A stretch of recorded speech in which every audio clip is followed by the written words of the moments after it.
নমস্কার সকলকে। আমার কথা স্পষ্ট শোনা যাচ্ছে?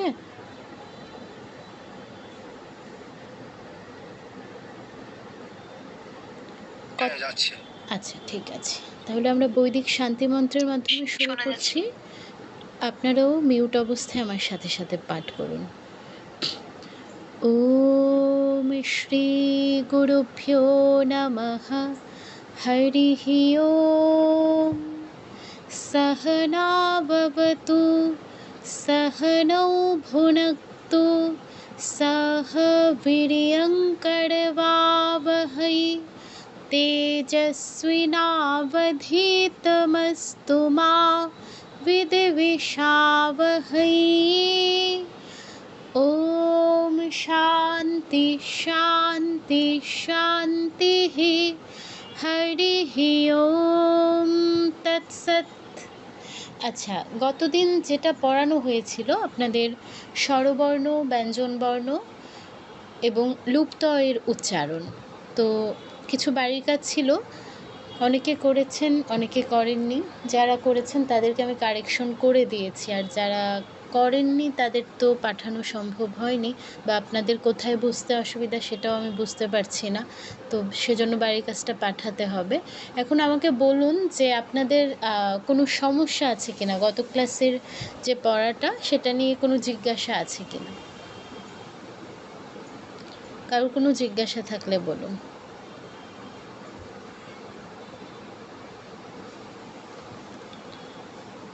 স্বরবর্ণ, ব্যঞ্জনবর্ণের উচ্চারণ, আর হচ্ছে আপনার কি বলে, লুপ্ত এর উচ্চারণ, এই তিনটা জিনিস নিয়ে কারোর কোনো জিজ্ঞাসা আছে কিনা, থাকলে আনমিউট করে বলুন। আচ্ছা, আমি আমি তো গতবারের ক্লাসটি করতে পারিনি, রেকর্ড দেখে ক্লাসটি করলাম। তো এখানে আমি অনুস্বার আর বিসর্গ এটা একটু কনফিউজ। যেমন এখানে আপনার বলেছে যে অনুস্বারের এর পরে অন্তস্থ ল ব থাকলে সে অনুস্বারটা সেসব অন্তস্থ বর্ণে নাসিক্য হয়। মানে মানে কি এই অনুস্বারটা কি আচ্ছা উচ্চারণ হবে, এটা কি আচ্ছা আচ্ছা, অনুস্বারের উচ্চারণ তো আমি পড়াইনি, অনুস্বার বিসর্গের উচ্চারণ আমি পড়াইনি। আমি পড়িয়েছি ক থেকে ম, ইয়, ল, ও, এই কয়েকটা স্বরবর্ণ, সরি ব্যঞ্জনবর্ণ আর স্বরবর্ণগুলো, এই কয়েকটার উচ্চারণ পড়িয়েছি, আর লুপ্ত। অনুস্বার আর বিসর্গের উচ্চারণ আজ পড়াবো, ঠিক আছে? লুপ্ত মানে কোনটা? এটা পড়াবো, আজকে পড়াবো, এটা আজকের টপিক, এটা এটা আমি আজকে আলোচনা করব। আচ্ছা, আমার হচ্ছে এমনি স্বরবর্ণ যেভাবে আপনি উচ্চারণটা দিয়েছিলেন এটা এমনি পেরেছি, স্বরবর্ণ আর ব্যঞ্জন বর্ণ যে বলেছেন যেভাবে মানে করতে হবে, মানে এতটুকু পর্যন্ত বুঝেছি। আচ্ছা আচ্ছা, ঠিক আছে। তাহলে আমরা, যেহেতু আর কেউ কোনো জিজ্ঞাসা জানাচ্ছেন না, আমরা নতুন টপিকে যাই। একটা মিনিট, আমি ডকুমেন্ট একটু শেয়ার করি। তাহলে কি আজকে কি ওই ব্যঞ্জন বর্ণ, ওই ননীয় এর উচ্চারণের পার্থক্য এখান থেকে শুরু করবেন না? আমরা অনুস্বারের বিসর্গের উচ্চারণ থেকে শুরু করব আর কি। অনুস্বার, বিসর্গের উচ্চারণ প্লাস হচ্ছে যুক্তাক্ষর, আজকে এই তিনটা টপিক আমরা কভার করব। আচ্ছা, মানে আমি হচ্ছে আপনার ওই স্বরবর্ণ আর ব্যঞ্জন যে উচ্চারণগুলো দিয়েছে এগুলো মানে কি বুঝতে পেরেছি, এগুলো হচ্ছে পারবো। আচ্ছা আচ্ছা, ঠিক আছে ঠিক আছে। তাহলে আমরা একটু ডকুমেন্টটা শেয়ার করি, একটু দাঁড়ান। কোথায়, এখনই শেয়ার করেছিলাম, এটা কোথায় চলে গেল? Start share document.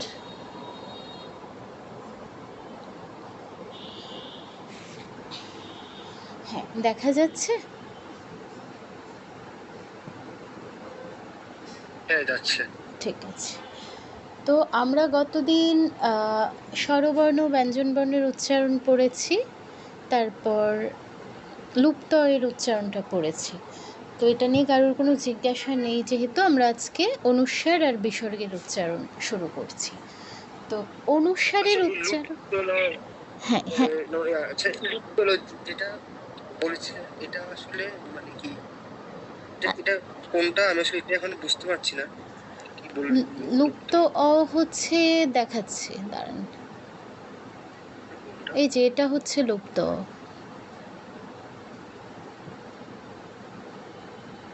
ঠিক আছে, আমি আরেকবার রিভিউ করে দিব। আমরা অনুস্বার বিসর্গ আর যুক্তাক্ষরের উচ্চারণগুলো পড়ি, তারপর আমরা আরেকবার রিভিউ করে দেব পুরো পিডিএফটা। আচ্ছা, যাই হোক, তো এটা তো আমাকে বেটার হয়। হ্যাঁ, অনুস্বারের উচ্চারণটা হচ্ছে আপনার সাধারণত আমরা ময় হসন্তর মতো করি। বেশিরভাগ ক্ষেত্রে আমরা দেখা যায় যে এর আগেও আমরা অনেক জায়গায় হয়তো গীতা চণ্ডী শিখেছি, তো বেশিরভাগ জায়গায় দেখা যায় অনুস্বারের উচ্চারণ সব জায়গায় ময় হসন্তর মতো করা হয়, কিন্তু প্রকৃতপক্ষে অনুস্বারের উচ্চারণ ময় হসন্তর মতো হবে এমন কিছু উচ্চারণ বিধিতে উল্লেখ নেই। অনুস্বারের উচ্চারণটা হয় ঙ এর মতো, ঙ ক খ গ ঘ ঙ আছে না, ও আছে, ও বাংলায় ও বলি যেটাকে, এটার যেই সংস্কৃত উচ্চারণটা সেটা হসন্ত, মানে ঙ হসন্তর মতো উচ্চারণ করা হয় অনুস্বারকে উচ্চারণ বিধি অনুসারে। কিন্তু এটা এর পরে কোন বর্ণটা আছে সেটা অনুসারে পরিবর্তনশীল, মানে অনুস্বারের পর কোন বর্ণ আছে সেটার উপর নির্ভর করে অনুস্বার উচ্চারণটা পরিবর্তন হয়ে যায়। তো আমরা দেখব, একটু কঠিন মনে হতে পারে, কোনো ব্যাপার না, আমরা পুরো 4 মাস ধরে চণ্ডী পড়ব, তখন হচ্ছে জিনিসগুলো মানে প্র্যাকটিক্যালি যখন প্রয়োগ করব জিনিসগুলো অটোমেটিক আয়ত্ত হয়ে যাবে, আপনারা ভয় পাবেন না, এখন জাস্ট বুঝে নেওয়ার চেষ্টা করুন। দেখুন, অনুস্বার কী লিখেছে নিয়মটা একটু পড়ুন তো। অনুস্বার যে বর্গের আগে বসে সেই বর্গের নাসিক্য বর্ণের মতো উচ্চারণ হয়। তো বর্গ জিনিসটা আমরা কি জানি, এই যে আমরা ক থেকে ম অবধি 25টা বর্ণ পেয়েছিলাম, প্রতি 5টাকে এক একটা বর্গের অন্তর্ভুক্ত করা হয়, আমরা পড়েছিলাম গত ক্লাসে। এই প্রথম 5টা হচ্ছে একটা বর্গ, এগুলো একটা বর্গ, এগুলো একটা বর্গ, এগুলো একটা বর্গ, এগুলো একটা বর্গ, মোট 5টা বর্গ আমরা পাই। প্রত্যেকটা বর্গের প্রথম অক্ষরের নাম অনুসারে এই বর্গটার নামকরণ হয়, যেমন এটা হচ্ছে প বর্গ, এটা ত বর্গ, ট বর্গ, চ বর্গ, আর এটা হচ্ছে ক বর্গ। তো আমরা যদি কেউ যদি আমাদেরকে জিজ্ঞেস করে যে দ কোন বর্গের অন্তর্ভুক্ত, তাহলে আমরা কি বলবো, এটা দ হচ্ছে ত বর্গের অন্তর্ভুক্ত, জ কোন বর্গের অন্তর্ভুক্ত, চ বর্গের অন্তর্ভুক্ত। এভাবে আমাদের এই জিনিসটা ক্লিয়ার থাকতে হবে কোন অক্ষরটা কোন বর্গের অন্তর্ভুক্ত, কারণ ওই অক্ষরগুলো দেখে কোন বর্গ আইডেন্টিফাই করে আমরা অনুস্বারের উচ্চারণটা নির্ধারণ করব। কি বলেছিল আমাদের নিয়মটা, যে অনুস্বারের পরে যেই বর্গের অক্ষর আছে সেই বর্গের অনুনাসিক ধ্বনি উচ্চারণ হবে। অনুনাসিক ধ্বনি হচ্ছে এই লাস্টেরগুলো, এই যে লাস্টেরগুলোকে অনুনাসিক ধ্বনি বলা হয়। তাহলে কেউ যদি আমাদেরকে জিজ্ঞেস করে যে ক বর্গের অনুনাসিক ধ্বনি কোনটা, তাহলে আমরা বলবো ঙ, ক বর্গের অনুনাসিক ধ্বনি হচ্ছে ঙ। তারপর কেউ যদি বলে চ বর্গের অনুনাসিক ধ্বনি কোনটা, তাহলে আমরা বলবো ঞ, ঞ। তারপর কেউ যদি বলে ট বর্গের অনুনাসিক ধ্বনি কোনটা, মূর্ধন্য, ত বর্গের কোনটা, দন্তন্য, প বর্গের কোনটা, ম। মানে 5 নম্বর যে অক্ষরগুলো এগুলোকে বলা হয় অনুনাসিক ধ্বনি।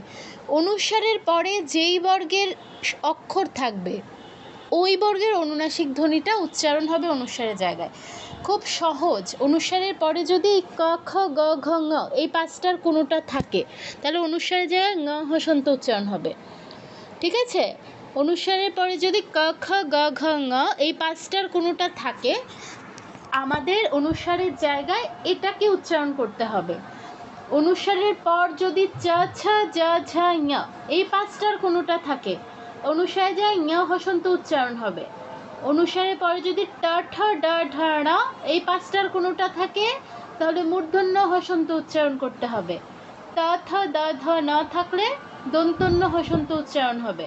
প ফ ব ভ ম থাকলে ময় হসন্ত উচ্চারণ হবে। এই 25টা কোনোটা যদি থাকে তাহলে কি উচ্চারণ হবে, আশা করি ক্লিয়ার হলো। আমরা এটা একটু উদাহরণ দিয়ে বুঝবো, উদাহরণ দিলে বিষয়টা ক্লিয়ার হয়ে যাবে। আরও আমি দেখাই আপনাদেরকে। আপনাদের সবার কাছে নিশ্চয়ই চণ্ডী আছে, তো আপনারা চণ্ডীর ধ্যানটা খুলে নিন।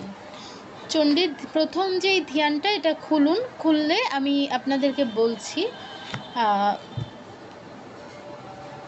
আচ্ছা, আমি দেখাচ্ছি, আমি স্ক্রিনে দেখাচ্ছি। এই ডকুমেন্ট শেয়ারটা একটু অফ করতে হবে। আমি স্ক্রিনে আপনাদেরকে দেখাচ্ছি, দাঁড়ান, কারণ জিনিসটা প্রয়োগ সহ পড়লে ধরতে সুবিধা হবে।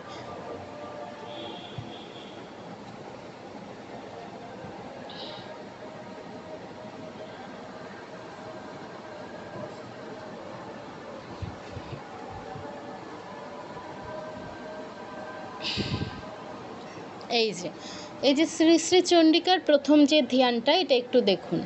আমরা কি বলেছি, অনুস্বারের পরে যেই বর্গের ধ্বনি থাকবে, যেই বর্গের অক্ষর থাকবে, ওই বর্গের অনুনাসিক ধ্বনি উচ্চারণ হবে। এখানে খেয়াল করে দেখুন, অনুস্বার, এই যে অনুস্বার একটা, অনুস্বারের পরে কি আছে, প। তো প এর উপর নির্ভর করবে অনুস্বারের উচ্চারণটা কি। প কোন বর্গের ধ্বনি বলুন তো? হ্যাঁ, একদম ঠিক, প হচ্ছে প বর্গের ধ্বনি। প বর্গের 5 নাম্বার অক্ষর কি, গুণে দেখুন। ম। প ফ ব ভ ম। ম হচ্ছে প বর্গের অনুনাসিক ধ্বনি। তো অনুস্বারের জায়গায় একটা ময় হসন্ত উচ্চারণ হবে। এই প ফ ব ভ ম, এই 5টা যদি অনুস্বারের পরে থাকে, শুধুমাত্র এই ক্ষেত্রেই কিন্তু অনুস্বার উচ্চারণটা ময় হসন্ত হবে। ঠিক আছে, কি হবে তাহলে উচ্চারণটা? ভাসাম, ভাসাম। এখানে ভাসাং, ভাসাল এগুলো কিছুই হবে না, এখানে ময় হসন্তই উচ্চারণ করতে হবে। তারপর এটা গেল, আমরা আরও দেখি, এখানে অনেকগুলো অনুস্বার আছে। এই যে, হ্যাঁ, এটা দেখি, দেখুন, কারণ পরের এই যে এটা দেখুন, অনুস্বারের পরে আছে কয় রফলা। এখন বলতে পারেন ক আছে, র আছে, না, অনুস্বারের পরে কিন্তু ক র দুটো নেই। এই কয় রফুল্লাকে ভাঙলে আমরা পাই হচ্ছে কয় হসন্ত যোগ র। ঠিক আছে, তো অনুস্বারের পরে কোনটা আছে? অনুস্বারের পরে কিন্তু র নেই, র আছে কয়ের পরে, অনুস্বারের পরে আছে ক। ক, তো ক কোন বর্গের ধ্বনি?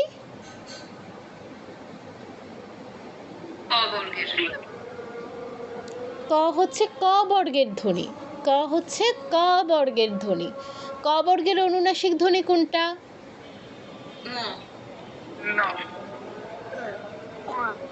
উ বাংলায়, কিন্তু সংস্কৃতে তো ও নয়, সংস্কৃতে হচ্ছে ক খ গ ঘ ঙ ঙ ঙ ঙ। হ্যাঁ, ন নয়, ঙ। তো অনুস্বারের জায়গায় আমার ঙ হসন্ত উচ্চারণ করতে হবে, ঙ হসন্ত। আমি এখানে লিখছি, এই যে এখানে ঙ হসন্ত উচ্চারণ করতে হবে, যেহেতু পরে ক বর্গের ধ্বনি আছে। তাহলে কি হবে? ভাইয়া কং কং। ঠিক আছে, কং। বরঞ্চা ভাইয়া কং ক্রমাৎ, এরকম হবে। এই জায়গায় কিন্তু আপনি ম উচ্চারণ করতে পারবেন না, বা দন্তন্য মূর্ধন্য এগুলো উচ্চারণ করতে পারবেন না।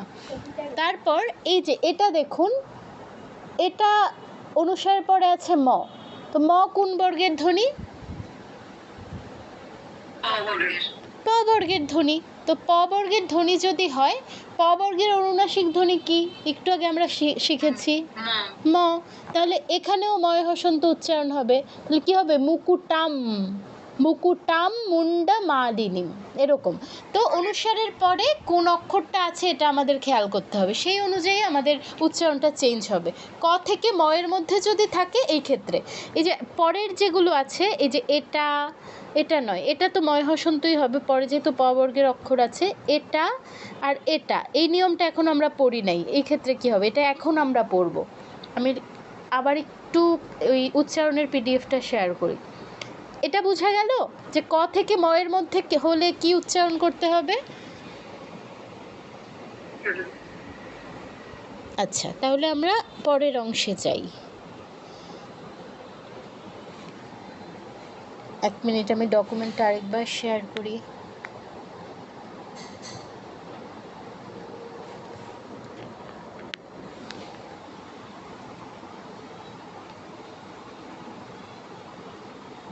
হ্যাঁ, অনুস্বারের পর যদি ক থেকে ম থাকে তাহলে এরকম হবে। এবার ক থেকে ম এর বাইরে গিয়ে তো আরও অনেক অক্ষর আছে, ইয়, ল, ও, তিনটে স, তারপর অনুস্বার, বিসর্গ, অ, আ মানে স্বরবর্ণগুলো, এগুলো সবগুলো আছে।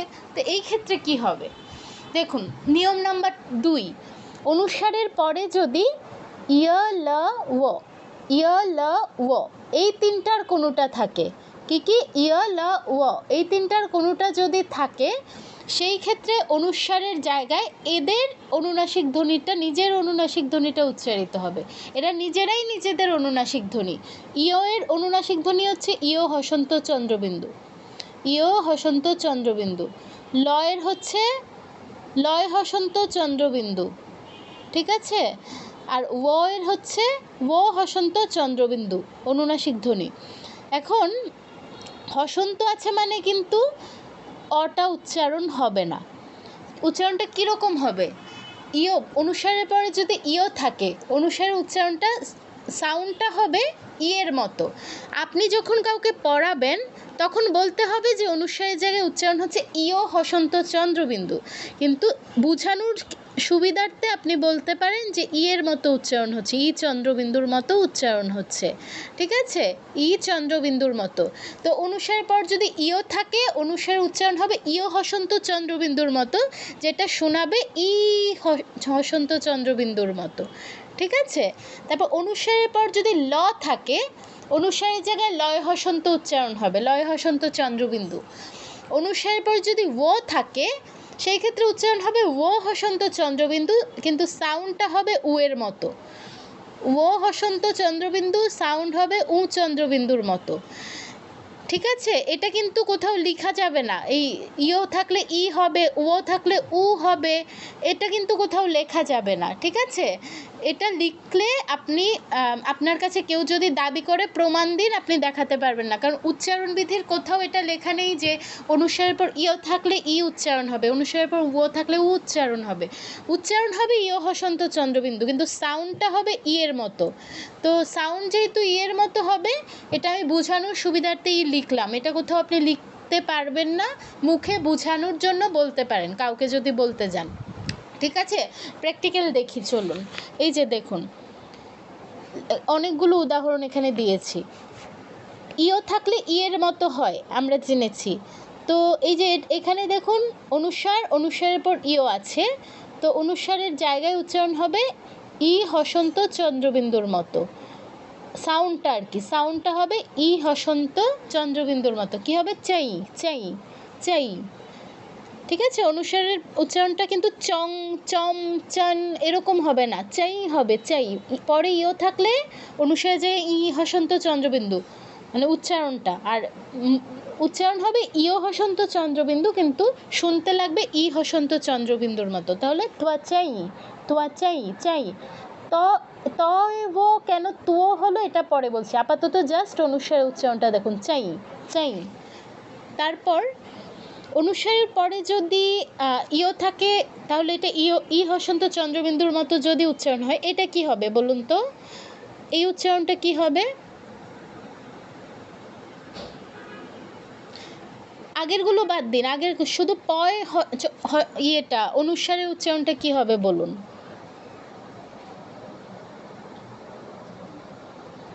পয়ের পর অনুস্বারের পর ইও আছে, তো ইও অনুস্বারের জায়গায় ই হসন্ত চন্দ্রবিন্দু হবে, উচ্চারণটা কি হবে বলুন? সহজ তো, চয় চয়, হ্যাঁ একদম ঠিক, ইয়াদ্রুপাই ইয়াথা, পাই পাই, হ্যাঁ অনুস্বারের পর ইও আছে, ইও অনুস্বারের জায়গায় জাস্ট ই এর মতো সাউন্ড হবে, কারণ পরে ইও আছে, পরে ইও থাকলে ই এর মতো সাউন্ড হয়, পাই পাই, ইয়াদ্রুপাই ইয়াদ্রুপাই, এরকম। আচ্ছা, তারপর আমি এগুলো একটু মুছে দিই। হ্যাঁ, অনুস্বার পরে যদি ও থাকে, সেই ক্ষেত্রে আমরা জেনেছি অনুস্বারের উচ্চারণটা হয় উ এর মতো, সাউন্ডটা অনুস্বারের উচ্চারণ কি হয় উ এর মতো। তাহলে এই যে এটা কি হবে, এর পর ও আছে, তো অনুস্বারের উচ্চারণটা হবে উ এর মতো, উ চন্দ্রবিন্দুর মতো। কি হবে, সৌ সৌ, না সৌ বিধেহি, না সৌ বিধেহি। তো সেমভাবে এটা কি হবে বলুন, এটা?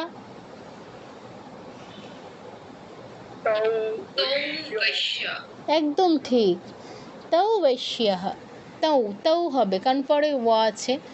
আচ্ছা, তো পরে যদি ও থাকে তাহলে ও এর মতো সাউন্ড। এরপর অনুসারে উচ্চারণ, অনুসারে পরে যদি ল থাকে, এই যে ল, তাহলে অনুসারে উচ্চারণ ল এর মতো হবে, হাফ ল, লয় হসন্ত চন্দ্রবিন্দু। তাহলে এটা কি হবে? পারল লোকে, পারল লোকে, এই জায়গায় ল আসবে, একটা লয় হসন্ত আসবে অনুসারের জায়গায়। তো সেম ভাবে এটা কি হবে বলুন? হ্যাঁ, একদম ঠিক, অখিলাল লোকম, এই পাশে লেখাই আছে অখিলাল লোকম। তাহলে এটা বোঝা গেল কি না? ইয়া ল ও, এই তিনটা থাকলে কি হবে? কারোর কোনো জিজ্ঞাসা আছে এটা নিয়ে?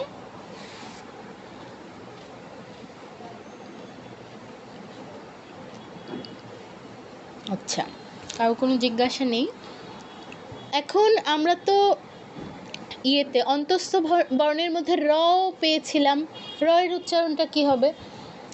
শুধু র নয়, এই যে ইয়া ল ও, কয়টা হলো? 3টা। আর ক থেকে ম 25টা, 25 যোগ 3 কত? 28। এই 28টার বাইরে, এই 28টার বাইরে কি কি? ক থেকে ম, আর হচ্ছে ইয়া ল, আর হচ্ছে ও, এই 28টা। এই 28টার বাইরে গিয়ে যেই বর্ণই থাকুক না কেন অনুস্বারের পরে, অনুস্বারের উচ্চারণ হবে এই যে বাংলা অনুস্বারের মতো, ঙ এর মতো, ঙ, অহংকারহ, তারপর পরং, এরকম। অনুস্বারের পর যদি কিছু নাও থাকে সেই ক্ষেত্রে অনুস্বারের উচ্চারণ বাংলা অনুস্বারের মতো হবে, শুধু চেঞ্জটা হবে কখন? ক থেকে ম এর মধ্যে যদি কিছু থাকে, আর ইয়া ল ও, এই তিনটার মধ্যে কোনোটা যদি থাকে। ক থেকে ম এর মধ্যে থাকলে যেই বর্গ, সেই বর্গের অনুনাসিক ধ্বনিটা অনুস্বারের জায়গায় হবে। আর ইয়া ল ও, এই তিনটার কোনোটা থাকলে, ইও থাকলে ই এর মতো, ল থাকলে ল এর মতো, ও থাকলে উ এর মতো সাউন্ড হবে। বাদ বাকি পৃথিবীর সব জায়গায় অনুস্বারের উচ্চারণ বাংলা অনুস্বারের মতো হবে। ঠিক আছে, এটা হচ্ছে আমরা এতক্ষণ পড়লাম উচ্চারণ বিধিতে কি আছে। এটা হচ্ছে উচ্চারণ বিধিতে যা আছে সেটা আমরা পড়লাম। এখন আপনাদের জিজ্ঞাসা হতে পারে, তা এত এত জায়গায় যে অনুস্বারের উচ্চারণ ম এর মতো পড়ানো হয়, এটা কি ভুল? অনেক জায়গায় অনেক বড় বড় মানুষরাও অনুস্বারের উচ্চারণ ম এর মতো করে, তো সেটা কি ভুল? আনসার হচ্ছে না, ওটা ভুল নয়। এটা উচ্চারণ বিধির কোথাও নেই। অনুস্বার উচ্চারণ ম এর মতো হবে সর্বত্র, এটা উচ্চারণ বিধির কোথাও নেই। আমরা এতক্ষণ যেটা বললাম সেটা উচ্চারণ বিধিতে আছে, ব্যাকরণে আছে, কিন্তু অনুস্বারের উচ্চারণ ম এর মতো করে গেছে এমন অনেক মানুষ যাদের হয়তো আমরা মানে নখের যোগ্যতাও রাখি না। ঠিক আছে, মানে অনেক বড় বড় মুনি ঋষিরাও অনুস্বারের উচ্চারণ ময় হসন্তর মতো করে গেছেন। এখন তাদের ভুল ধরার যোগ্যতা তো আমাদের নেই। তো যেই জিনিসটা বিধিতে নেই, কিন্তু যারা আমাদের অনুসরণীয়, যারা আমাদের শ্রদ্ধেয়, তারা করে গেছেন, তো সেই ক্ষেত্রে ওই জিনিসটাকে বলা হয় আর্শ প্রয়োগ। ঠিক আছে, ওই জিনিসটা ভুল হিসেবে ধরা হয় না, ওই জিনিসটাকেও সঠিক হিসেবে ধরা হয়। তার মানে আমরা যদি সব জায়গায় ময় হসন্তর মতো করি, তাহলেও আমাদের এটা ভুল হিসেবে বলা যাবে না, ওইটাও সঠিক।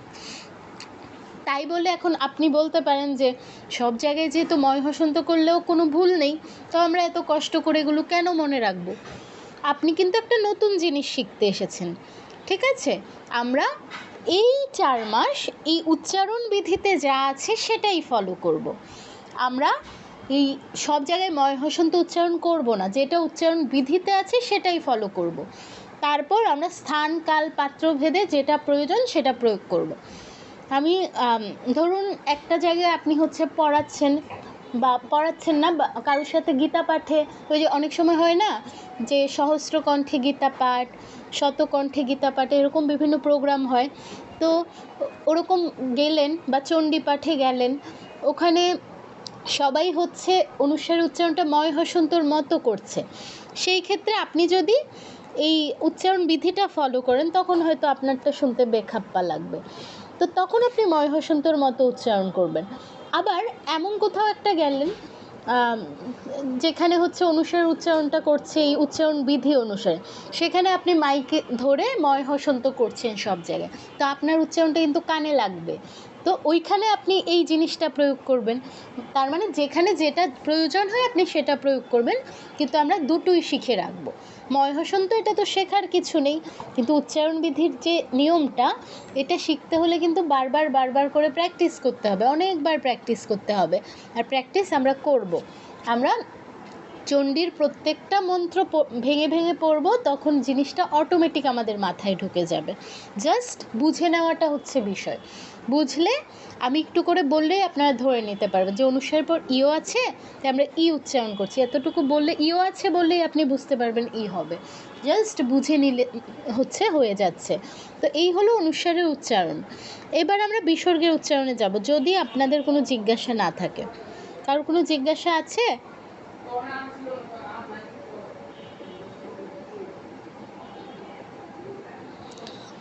কারুর কি কোনো জিজ্ঞাসা আছে অনুসারে উচ্চারণ নিয়ে?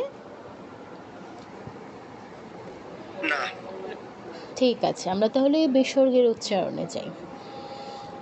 বিসর্গের উচ্চারণটা হয় হয়ের মতো। বিসর্গের উচ্চারণ সাধারণত হয় হয়ের মতো, তবে এটাও পরে কি আছে এটার উপর নির্ভর করে পরিবর্তনশীল। ঠিক আছে, বিসর্গ সাধারণত হয় হয়ের মতো উচ্চারণ। বিসর্গ সবসময় হচ্ছে এটি যার সাথে যুক্ত আছে তার সাথে যেই স্বরধ্বনিটা আছে সেটাকে অনুসরণ করে। ঠিক আছে, কীরকম এটা মানে কি? ধরুন ক যুগ বিসর্গ, তো বিসর্গের জায়গায় পূর্ণ হ আসবে। আমরা পড়লাম বিসর্গ উচ্চারণ সাধারণত হয়ের মতো হয়, তো হ আসবে কহ। বিসর্গ কার সাথে যুক্ত আছে? ক এর সাথে। ক এর সাথে কোন স্বরধ্বনিটা আছে? অ। অ এর তো কোনো কার নেই, তাই এটা কহই থাকছে। কিন্তু কয়াকার বিসর্গ, বিসর্গের জায়গায় আসলো হ, কিন্তু বিসর্গ যার সাথে যুক্ত আছে মানে ক, তার সাথে কোন স্বরধ্বনি আছে? এখানে কিন্তু আর অ নেই, এখানে আ আছে। তো বিসর্গর সাথেও এই আটা যোগ করতে হবে, তখন কিন্তু আর কাহ হবে না, কাহা হবে। সেমভাবে এটা বিসর্গের জায়গায় হ, বিসর্গের জায়গায় হ, বিসর্গ যার সাথে যুক্ত আছে মানে ক, এর সাথে কোন স্বরধ্বনি আছে? ই, তাই এটা হবে হি। এটা কিন্তু কি হ হবে না, কি হি হবে। সেমভাবে কু হু, কে হে, কো হো, এরকম উচ্চারণ হবে। দুটো জিনিস ব্যতিক্রম আছে এখানে। ব্যতিক্রম জিনিসটা কি? ব্যতিক্রম জিনিসটা হলো এই যে যদি বিসর্গ যার সাথে যুক্ত আছে তার সাথে ঐকার অথবা ঔকার থাকে, কি ঐকার অথবা ঔকার থাকে, সেই ক্ষেত্রে কিন্তু যেমন ঐকার আগেরগুলো কি হচ্ছিল, যেই কারটা আছে ওই কারটা যুক্ত হয়ে যাচ্ছিল হয়ের সাথে।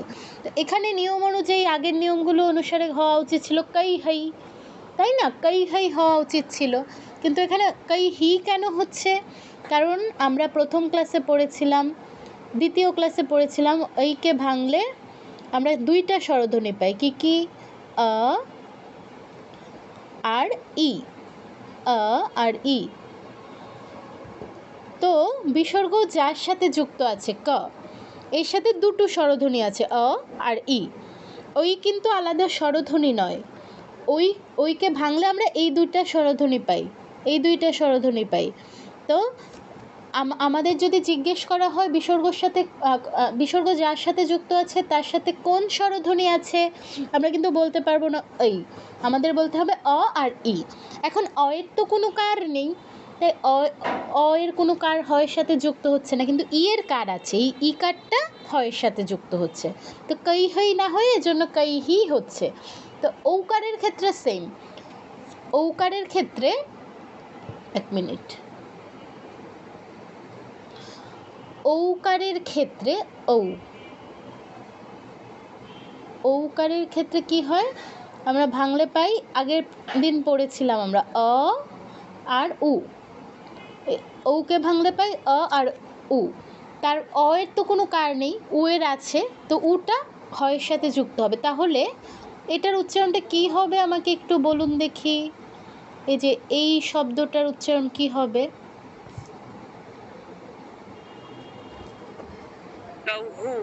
একদম ঠিক, কৌ হু। হয়ের সাথে হ যুক্ত আছে কয়ের সাথে, কয়ের সাথে দুটো স্বরধ্বনি আছে অ আর উ। তো অ এর কোনো কার নেই, উ এর কার আছে, তাই কৌ হু হচ্ছে, কৌ হাউ কিন্তু হবে না। এটা কিন্তু খুবই গুরুত্বপূর্ণ। এই থাকলে ই, ও থাকলে উ, এটা একটু ব্যতিক্রম। তাহলে উচ্চারণগুলো কি হচ্ছে? কহ, কাহা, কিহি, কুহু, কেহে, কোহু, কৈহি আর কৌহু। এটা হচ্ছে কখন? যদি সাধারণত, এবার অসাধারণত কি হয় আমরা দেখি, চলুন। এটা হচ্ছে সাধারণত। একটা মিনিট মুছে দিয়ে এগুলো। এবার ব্যতিক্রম নিয়মটা আমরা একটু দেখি।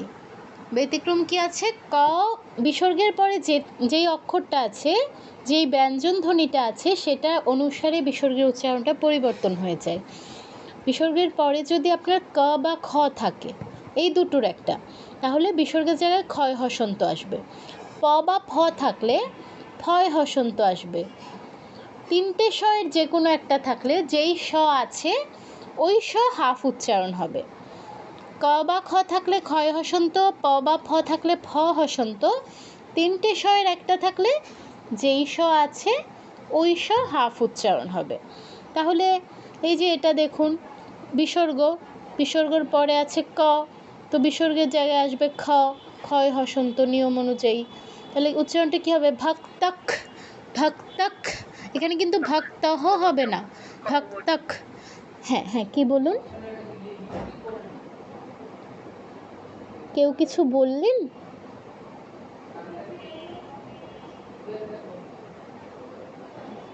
আচ্ছা, ঠিক আছে। তাহলে বিসর্গের পর ক বা খ থাকলে ক্ষয় হসন্ত। তাহলে এটা কি হবে? বিসর্গের যে খ আছে, তো ক্ষয় হসন্ত আসবে। এই উচ্চারণটা কঠিন, আমি করে দিচ্ছি। তীক্ষ্ণৈক, তীক্ষ্ণৈক। বিসর্গের জায়গায় ক্ষয় হসন্ত আসবে। তীক্ষ্ণৈক, তীক্ষ্ণৈক খড্গঃ, তীক্ষ্ণৈক খড্গঃ। তো বিসর্গের পরে যদি প ফ থাকে, বিসর্গের জায়গায় ফয় হসন্ত আসবে। তো প আছে পরে, তো ফয় হসন্ত হবে। কি হবে বলুন তো উচ্চারণটা?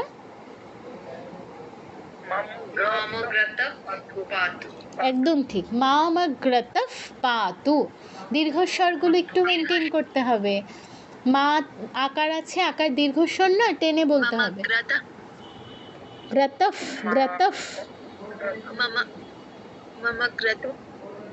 পাতু, মামগ্রতফ পাতু। ঠিক আছে। তারপর তিনটে স থাকলে কি হয়, এর উদাহরণ আমরা এখন দেখব।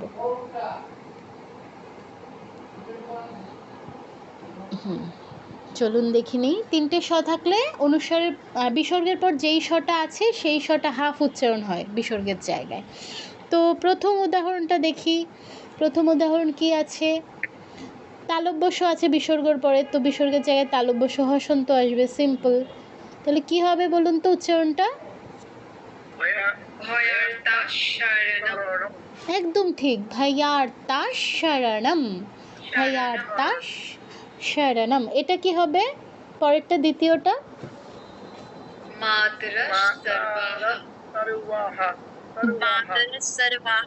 বাহ, খুব সুন্দর। মা তারা সারওয়াহা। সবাই উত্তর দেওয়ার চেষ্টা করবেন, ভুল হলে সেটা অবশ্যই আমি বলে দিব। এটা কি হবে?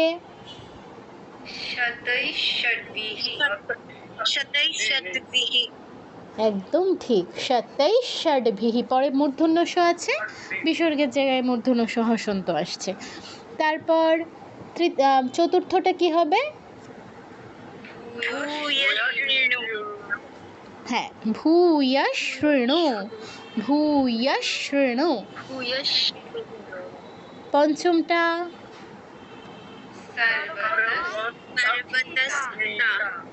হ্যাঁ, সর্বতস্থিতা। দন্তস্বগুলোকে স বলতে হবে, সর্বতস্থিতা।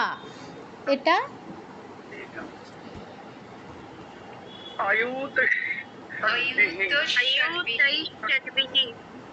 अयुतैः षड्भिः। तैते दीर्घ করতে হবে, ঐকার তো দীর্ঘস্বর। अयुतैः षड्भिः। হ্যাঁ, তাইতে দীর্ঘ করে তারপর বিসর্গের উচ্চারণে যাবেন, ঠিক আছে? আয়ুতাই ষাডভিহি এরকম। হ্যাঁ, ঠিক আছে। তাহলে বিসর্গের পর 3টে স থাকলে এরকমভাবে উচ্চারণ হবে। তারপর আমরা পরের অংশে যাই। একটু আশা করি বোঝা গেছে।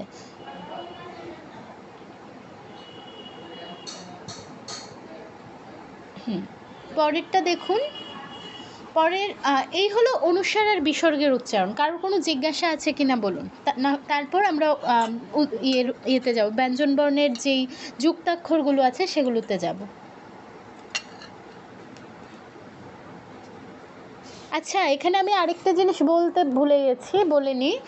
আমরা তো জানলাম ক খ থাকলে কি হবে, প ফ থাকলে কি হবে, তারপর 3টে স থাকলে কি হবে, আরও তো ব্যঞ্জন বর্ণ আছে না, ওগুলো থাকলে কি হবে। এই যে এই কয়েকটা ব্যঞ্জন বর্ণ, এই 7টা ব্যঞ্জন বর্ণের বাইরে যদি কোনো ব্যঞ্জন বর্ণ থাকে তাহলে হাফ হ উচ্চারণ হবে, হাফ হ, হয় হসন্ত।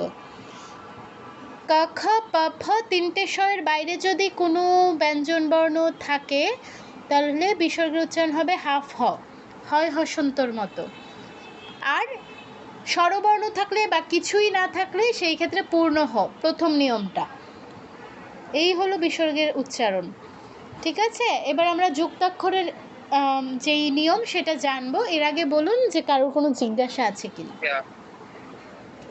বলুন।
আমার কথা শোনা যাচ্ছে? হ্যাঁ, শোনা যাচ্ছে। আচ্ছা, কারোর কোনো জিজ্ঞাসা আছে অনুস্বার বিসর্গ নিয়ে? আমার ওই জিজ্ঞাসাটা ছিল যে আপনি যে বললেন হাফ হ, হাফ হ উচ্চারণটা কিভাবে হবে? আচ্ছা আচ্ছা, আমি দেখাচ্ছি, একটু দাঁড়ান। এখানে আমি উদাহরণ দেইনি, উদাহরণ আমি আপনাকে লিখে দেখাচ্ছি। উদাহরণটা আমি লিখে দেখাচ্ছি একটু। ধরুন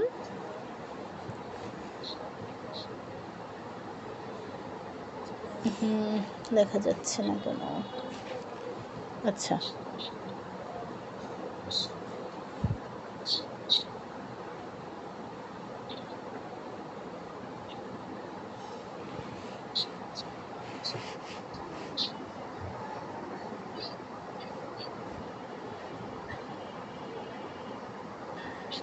এই যে এটা একটু খেয়াল করুন, এটা একটু খেয়াল করুন। এখানে দেখুন, মা তারা, রয়ের পরে বিসর্গ আছে, বিসর্গের পরে আছে ম। ম তো আমার কখর মধ্যে পড়ছে না, প ফোর মধ্যে পড়ছে না, 3টে স এর মধ্যেও পড়ছে না। তো এই ক্ষেত্রে কি হবে? এই ক্ষেত্রে বিসর্গের জায়গায় হাফ হ হবে, মা তারা রহ, এরকম মা তারা, ঠিক আছে? হাফ হ মানে হয়ের সাথে অটা উচ্চারণ হবে না, এটাই হয় হসন্ত, মা তারা, ঠিক আছে? তারা। একদম ঠিক আছে, একদম ঠিক আছে। বুঝতে পেরেছেন তো? হ্যাঁ, বুঝেছি। ঠিক আছে। ওই যে এই 7টার বাইরে গিয়ে কোনো ব্যঞ্জনবর্ণ থাকলে হাফ হ, আর বাদবাকি সব ক্ষেত্রে পূর্ণ হ। স্বরবর্ণ থাকলে বা কিছুই না থাকলে পূর্ণ। আচ্ছা, এই হলো আমার বিসর্গ আর অনুস্বারের উচ্চারণ। এবার আমরা যাব হচ্ছে যুক্তাক্ষরে। কারোর জিজ্ঞাসা আছে?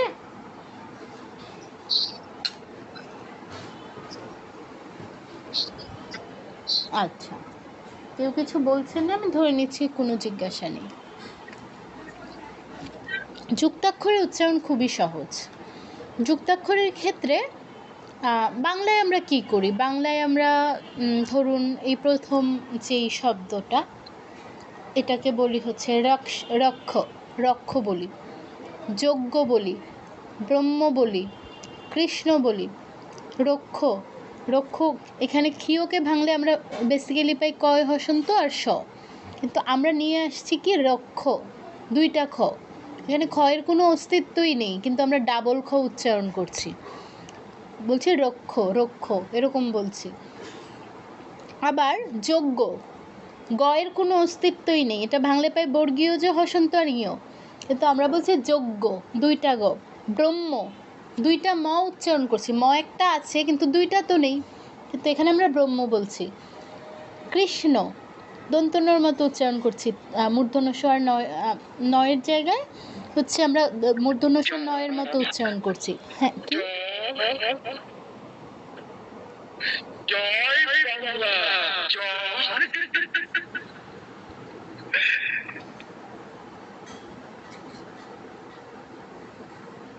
এটা কে বললো?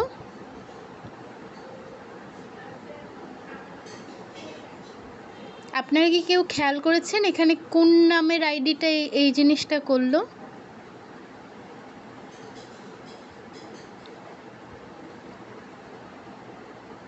বুঝলাম না, হঠাৎ করে কি হলো? এই জিনিসটা গীতা ক্লাসেও কেউ একজন ঢুকে ঢুকে করে।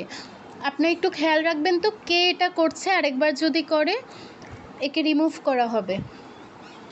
দিদি মনে হয় দেখেছিলাম সুপর্ণা চৌধুরী আনমিউট ছিল। সুপর্ণা চৌধুরী, আপনি একটু আনমিউট করুন তো।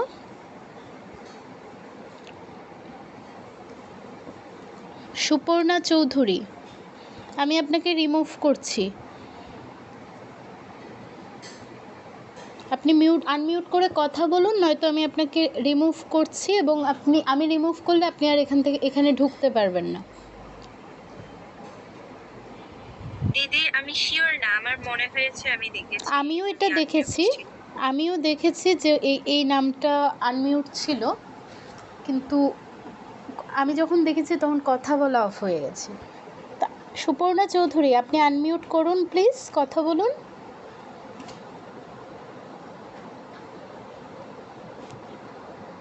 ঠিক আছে। আচ্ছা, আমরা ক্লাস কন্টিনিউ করি। তো আমরা কি করি, বাংলার ক্ষেত্রে এক্সট্রা কিছু অক্ষর আমরা নিয়ে আসি উচ্চারণের ক্ষেত্রে, কিন্তু এটা করা যাবে না। বাংলার ক্ষেত্রে যেটা করি, রক্ষ, যজ্ঞ, ব্রহ্ম, কৃষ্ণ, কখনো এক্সট্রা নিয়ে আসছি, কখনো যা আছে সেটা বাদ দিয়ে দিচ্ছি। এই জিনিসটা সংস্কৃতে হয় না। সংস্কৃতে যা আছে সেটাই উচ্চারণ করা হয়, মানে যেই জিনিসটা আছে এর বাইরে গিয়ে আমাদের কিছু করতে হয় না, এক্সট্রা অতটুকু উচ্চারণ করে দিলেই হয়। এক্সট্রা কিছু আনতেও হয় না, কিছু বাদও দিতে হয় না। যেমন প্রথমটা বাংলায় বলে রক্ষ, কিন্তু সংস্কৃতে এটা কি আছে, ক্ষীয়কে ভাঙলে পাই কয় হসন্ত যুগ স, তো উচ্চারণটা কী হবে? সিম্পল, রক্ষ। হ্যাঁ, একদম ঠিক, রক্ষ। যক্ষ এরকম, বক্ষ এরকম, রক্ষা, ক্ষমা। ক্ষীয়ের উচ্চারণটা কয় হসন্ত আর স। তারপর বর্গীয় যে হসন্ত যে ঞ, এটার উচ্চারণটা কীরকম হবে? কি আছে বাংলায় করে? যোগ্য। ইয়াদ ঞ নয়, ইয়াদ ঞ নয়, নয়, আসবে না, ঞ ঞ ঞ, ইয়াদ জ্ঞ, ইয়াদ জ্ঞ। হ্যাঁ, ইয়াদ জ্ঞ এরকম, ন আসবে না। অনেকে ইয়জ্ন বলে, ইয়জ্ন হবে না, ইয়াদ জ্ঞ। তারপর জ্ঞান, উইথ জ্ঞান এরকম। বর্গীয় জ হসন্ত আর নিয়, এই দুটো উচ্চারণ হবে। তারপর যেটা আছে 3 নাম্বার যেটা আছে এটা আমরা একটু পরে পড়বো, এটা একটু ব্যতিক্রম নিয়ম, এটা লাস্টে পড়বো। আপাতত আমরা 3 নাম্বারটা পড়ছি না, 4 নাম্বারে চলে যাই। যজ্ঞের এটা কি বলেছিলেন যেন, যজ্ঞের উচ্চারণটা কি হবে? ইয়াজ্জিয়া, ইয়াজ্জিয়া, হ্যাঁ ইয়াজ্জিয়া, জ্ঞান, বিজ্ঞান, এরকম। জ আর ইয় এই দুটো সিম্পল উচ্চারণ করে দিলে হলো ইয়াজ্জিয়া, এরকম। যজ্ঞ না, আপনি গ আনছেন, গ আনা যাবে না, জ আর ইয়, ইয়াজ নিয়া, ইয়াজ্জিয়া, ইয়াজ্জিয়া। না না, নিয় হবে না, নিয় নয়, ইয়া ইয়া ইয়া ইয়া, চা ছা যা ছা ইয়া, ইয়াজ্জিয়া, হ্যাঁ হ্যাঁ হ্যাঁ, ইয়াজ্জিয়া।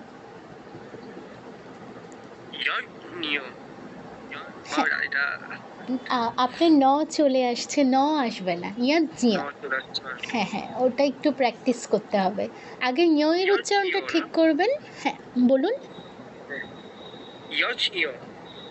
হ্যাঁ হ্যাঁ হ্যাঁ, অনেকটাই হয়েছে, এরকমই কয়েকবার বললে প্র্যাকটিস করলে ঠিক হয়ে যাবে। হ্যাঁ, ইয়াজ্জিয়া।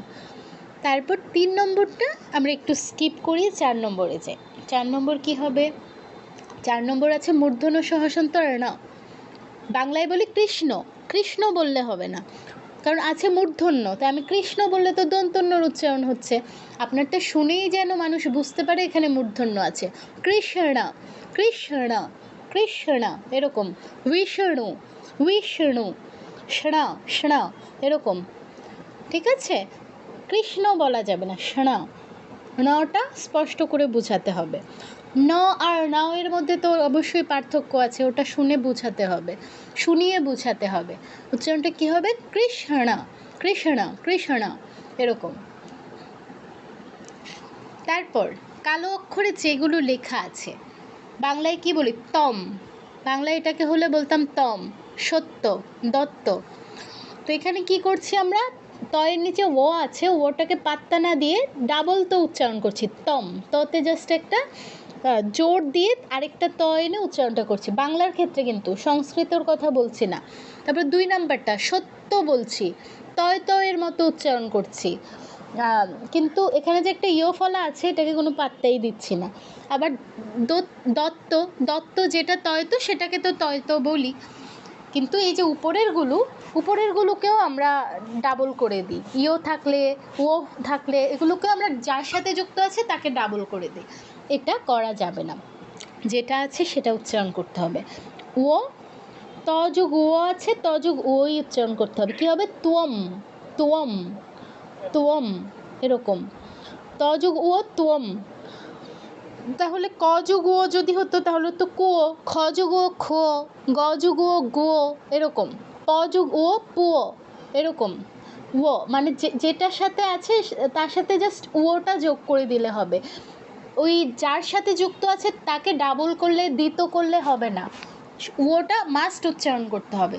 ও, তো, কো, খো, গো, এরকম। তারপর ইও থাকলে ইও উচ্চারণ করতে হবে। ত যুগ ইয়, তিয়, খ যুগ ইয়, খিয়, দন্তস যুগ ইয়, সিয়, প যুগ ইয়, পিয়, মানে যার সাথে যুক্ত আছে তার সাথে ইও উচ্চারণ করতে হবে। এই যে এটা ভাঙলে তো তয় হসন্ত যুগ ইও হয়, ইও ফুল আছে তো ইওটা ফুল বলতে হবে, আর ততে জাস্ট টাচ। তাহলে এটার উচ্চারণ কী হবে? সত্য নয়, কী হবে? সত্য, সত্য, হ্যাঁ একদম ঠিক, সত্য। মিথ্যা, এরকম। বিদ্যা, বিদ্যা, হ্যাঁ এরকম। আর যেটা ডাবল আছে সেটা তো ডাবল হবেই, এমনি হবে, এটা দত্ত, দত্ত, এরকম। তো এই হলো কালোগুলো। এবার আমরা এই সবুজগুলোর দিকে একটু তাকাই। এই ক্ষেত্রে কি করি? এই ক্ষেত্রে দন্তস যোগ ম আছে, উচ্চারণ কি করি? স্মরণ, স্মরণ বলি। ম যে একটা আছে এটাকে কোনো তাকাইও না, পাত্তাও দেই না, শুধু স্মরণ বলে দিই। আবার এটাই কি বলি? তস্যা, তস্যা, এরকম বলি, তস্যা। দুটো স নিয়ে চলে আসি, ওই ইয়োর ক্ষেত্রে যেটা করি, ইয় ফলার ক্ষেত্রে কি করি? ওই যে ডাবল যার সাথে আছে তয়ের সাথে যুক্ত আছে, তাই আমরা সত্য বলে ডাবল তো করে দিই। সেমভাবে ইয়ফলা আছে দন্তসর সাথে, ডাবল দন্তস করে সাথে আকারটা যুক্ত করে দিই বাংলার ক্ষেত্রে, তোষা এরকম বলি। কিন্তু সংস্কৃতে এটা করা যাবে না। দন্তসযোগ ম আছে, দন্তসযোগ ম উচ্চারণ করতে হবে। কি হবে? স্মরণ না, এখানে কিন্তু হ্যাঁ স্মরণ বললে হবে না, কারণ নয়ের নিচে কোনো হসন্ত নেই। স্মরণ বলতে হবে, ওটা ফুল উচ্চারণ করতে হবে, স্মরণ। তারপর স্মৃতি, দন্তাস্পর কোনো উচ্চারণ হবে না? অবশ্যই হবে। স্ম স্ম স্ম, ম বলছি না তো, স্ম বলছি, স্ম স্মরণ। দন্তস তো ফুল নেই, দন্তসের নিচে হসন্ত আছে না, তো দন্তস তো আর স হবে না, জাস্ট টাচ হবে। দন্তসের সাথে যে অটা, এটা উচ্চারণ হবে না, স্মরণ। স্মরণও না হয়ে স্মরণ হবে। হ্যাঁ, স্মরণ, স্মৃতি, বিস্মৃতি এরকম। আচ্ছা, তারপর এটার ক্ষেত্রে দেখুন, লাস্ট ওয়ান, দন্তসযোগ ইয়, তযোগ ইয় তিয়, দন্তসযোগ ইয় কি হবে? না না, দন্তসযোগ ইয় কি হবে? শব্দটা নয়, দন্তসযোগ ইয় শুধু কি হবে? তযোগ ইয় যদি তিয় হয়, হ্যাঁ, দন্তসযোগ ইয় সিয়, সিয়, এর সাথে আকার সিয়া। এবার বিসর্গের পর কিছুই নেই, আগের নিয়ম, বিসর্গের পর কিছুই নেই, তো বিসর্গের জায়গায় আসবে হ, এলো হ। এবার বিসর্গ যার সাথে যুক্ত আছে, কার সাথে? দন্তসর সাথে। এর সাথে যে স্বরধ্বনিটা আছে, এটা হয়ের সাথে যুক্ত হবে। কি যুক্ত হবে বলুন তো হয়ের সাথে? আকার। হ্যাঁ, আকারটা যুক্ত হবে। ইয়ফলাটা কিন্তু যুক্ত হবে না, কারণ ইয়ফলা তো স্বরধ্বনি নয়, এটা তো একটা ব্যঞ্জন বর্ণের সংক্ষিপ্ত রূপ, এটা স্বরধ্বনি নয়। স্বরধ্বনি হচ্ছে আকার, তো হয়ের সাথে আকারটাই যুক্ত হবে। উচ্চারণটা তাহলে কি হবে? তা সিয়াহা। হ্যাঁ, কেউ কিছু বলছেন? উচ্চারণটা ঠিক আছে, তা সিয়াহা। এই হলো আমাদের ব্যঞ্জন বর্ণের যুক্তাক্ষরের উচ্চারণ। এখানে একটা বাদ দিয়ে গেছি, এটা বাদে আর বাকিগুলো বোঝা গেছে কিনা? হ্যাঁ, বোঝা গেছে। ঠিক আছে। আচ্ছা, আমাকে একটু এটা যে বলটা আরেকবার একটু। হ্যাঁ, বলছি, অসুবিধা নেই। দেখুন, ইয় যার সাথে যুক্ত আছে, ধরুন ত যুগ ইয় উচ্চারণ হচ্ছে তিয়, ক যুগ ইয় কিয়, প যুগ ইয় পিয়। হ্যাঁ বলুন। ম্যাডাম, হ্যাঁ বলুন। একটু আবার একটু বুঝিয়ে দেওয়া যাবে না? পুরোটা বুঝিয়ে দেব না, একটু সংক্ষেপে বুঝিয়ে দিলে ভালো হতো, আমি ঠিক একটু বুঝতে পারিনি ভালো করে। আচ্ছা, কোন জায়গাটা বুঝতে পারোনি বলো? সেটা হচ্ছে নিয়া আগে যেটা, এটা প্রথমটা। এখানে আপনি কি পড়াচ্ছেন সেটা এখানে আসছে না ডিসপ্লেতে। কি বলো? আমি তো দুটো ফোন ইউজ করছি, একটা ফোনে তো আমি দুটো ফোনেই আমি দেখতে পাচ্ছি, বাকিরা দেখতে পাচ্ছেন? হ্যাঁ, আমি তো পাচ্ছি, আমরা দেখতে পাচ্ছি। দেখা যাচ্ছে। আচ্ছা, তাহলে এখানে দেখা যাচ্ছে না।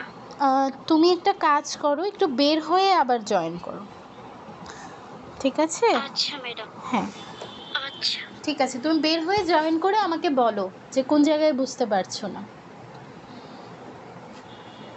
আচ্ছা, তো এর আগে যিনি প্রশ্ন করলেন তারটা আমি এর মধ্যে বুঝাই। তযুগীয় তিয়, কযুগীয় কিয়, সেইমভাবে দন্তসযুগীয় কি হবে, যিনি জিজ্ঞাসা করেছেন তিনি বলুন।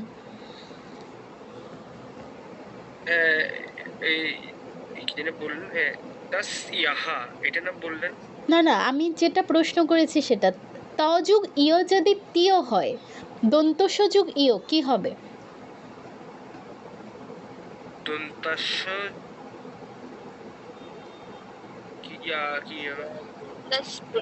না না, যিনি জিজ্ঞাসাটা করেছেন শুধু তিনি বলবেন। আর দন্তসযুগীয় তস্য হয় না তো, তযুগীয় তিয়, কযুগ ইয় কিয়, পযুগীয় পিয়। সেমভাবে দন্তসযুগ ইয়, সযুগ ইয় কি হবে বলুন? সিম্পল তো, দন্তস্বর সাথে জাস্ট ইওটা যোগ করে দিন। ইয়া হ্যাঁ, সাহা।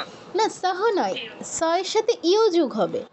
দেখুন, জিনিসটা বোঝার চেষ্টা করুন, আমি কয়ের সাথে যুক্ত করে বুঝাচ্ছি, আপনি দন্তস্বর সাথে বলবেন। ক, ক যোগ ইয়, ইয়, ইয়র উচ্চারণটা আমি লিখছি, জফলার জায়গায় ইয় এর উচ্চারণটা লিখছি, তো ইটা ইকার হয়ে কয়ের সাথে যুক্ত হয়ে যাবে। আর এটা তো অন্তস্থীয়ই থাকবে, কিয়, কিয়। তো এর জায়গায়, কয়ের জায়গায় আপনি দন্তস্ব বসিয়ে দিন। কিয়, না না, কিয়, কিয় হচ্ছে কয়ের সাথে হলে, দন্তস্ব বসিয়ে দিন কয়ের জায়গায়। সিও। একদম ঠিক, সিও, দন্তস্বযোগীয় সিও, এর সাথে যদি আকার বসাই কি হবে? সিয়া। সিয়া। বিসর্গ সবার শেষে আছে, বিসর্গর জায়গায়, বিসর্গের পর কিছুই নেই। হ্যাঁ, একটু একটু দাঁড়াও, আমি তোমার কাছে আসবো, তোমার কাছে। হ্যাঁ বলো। ম্যাডাম আমি এখন ডিসপ্লে এসেছে, আমি ঠিক ডিসপ্লে না আসার কারণে আমি বুঝতে পারিনি। আচ্ছা যদি একটু কষ্ট করে। আচ্ছা আচ্ছা দাঁড়াও, আমি একজনের আনসার দিচ্ছি, তারপর তোমার কাছে আসছি, ঠিক আছে?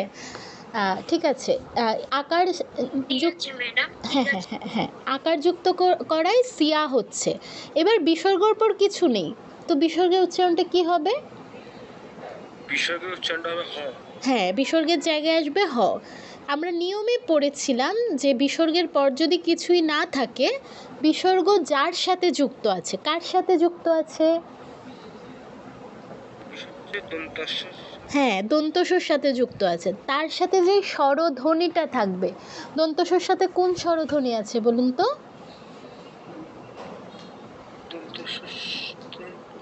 অ থেকে, হ্যাঁ, অ থেকে ও এর মধ্যে কোন অক্ষরটা আছে?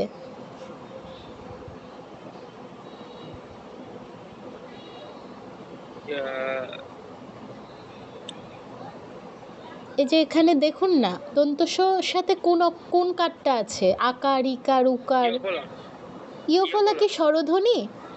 ইয়োফলা কি অ থেকে ও এর মধ্যে পড়ছে? তাহলে কোনটা পড়ছে? অ আছে, আ আছে, ইকার, উকার, রিকার, কোন কারটা আছে দেখে বলুন।